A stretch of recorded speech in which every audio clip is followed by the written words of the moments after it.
Aksi tawuran antar kelompok remaja yang terjadi di Celentang usai berhasil dibubarkan Opsnal Unit 1 Subdit Jatanras Polda Sumsel rupanya dimulai dari saling tantang lewat sosial media Instagram dengan cara live bersama.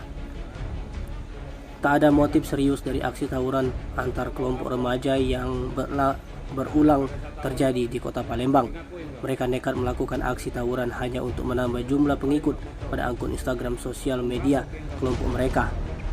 Seperti yang terjadi pada malam di Jalan Brigjen Hasan Kasim, Simpang Celentang, Kalidoni, Palembang.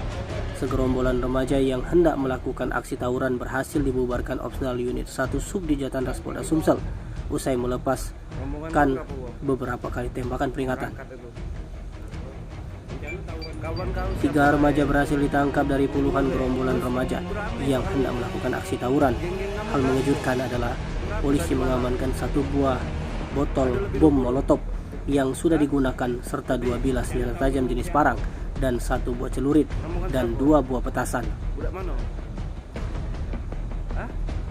3 remaja yang diamankan adalah Renaldi, Jalan C, Lais, Kalidoni, A, Lorong Kal Pataru, Pipa Reja, dan J, Jalan Pasundan, C, Selayur, Kalidoni. Ketiganya mengaku tak saling kenal dan baru bertemu saat di lokasi hendak dijadikan aksi tawuran tersebut. Seperti yang diakui Renaldi, remaja putus sekolah ini mengaku hanya ikut-ikutan dan dirinya juga datang dengan membawa 1 bilah parang panjang. Usai menerima kode R yang artinya serangan atau tawuran, Renaldi berangkat ke lokasi bersama dengan 1 rekannya dengan mengendarai sepeda motor.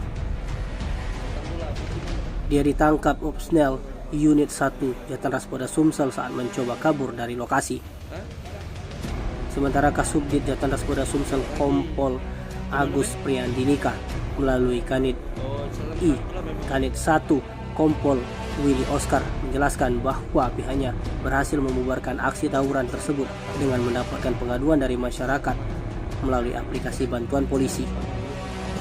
Ia juga membeberkan aksi tawuran yang berhasil pihaknya bubarkan berasal dari 3 kelompok remaja yang berbeda. Tim Liputan Sumsel Update TV melaporkan.